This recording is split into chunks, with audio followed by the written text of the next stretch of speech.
Today we're gonna make chicken soft tacos. They're super easy and they're absolutely delicious. They also dehydrate really, really well, as you might remember from my Shoshone Lake video. This recipe only requires the most basic of ingredients: chicken thighs, some verde sauce, some poblano or jalapeno peppers, salt and pepper, and oregano. That's it.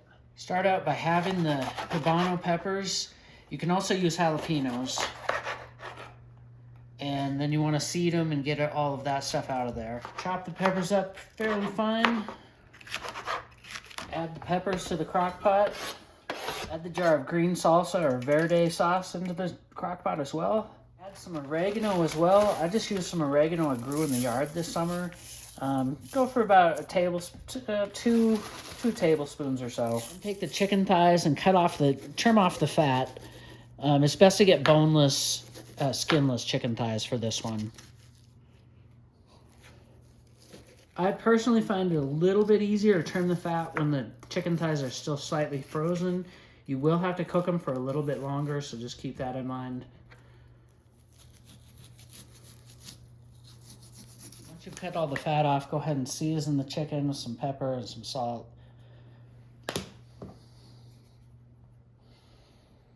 Then go ahead and put the chicken in the crock pot, kind of nestled in there.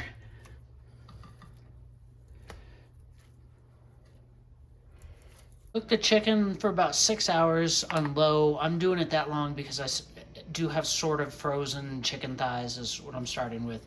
You can, if they're fully thawed, you can do it for less. Once everything is cooked up, go ahead and grab a couple forks and get in there and just break the chicken into kind of shredded chicken. Next, you want to add a little bit of lime juice and then some cilantro. And again, fresh cilantro is always better, but I grew a whole bunch this winter or this summer, so I'm just using that. Get that all stirred in. I like to heat my tortillas up in an oven, just wrap them in foil 350 for about 5 minutes. I like cheese on damn near everything, so of course I put it on my chicken soft tacos.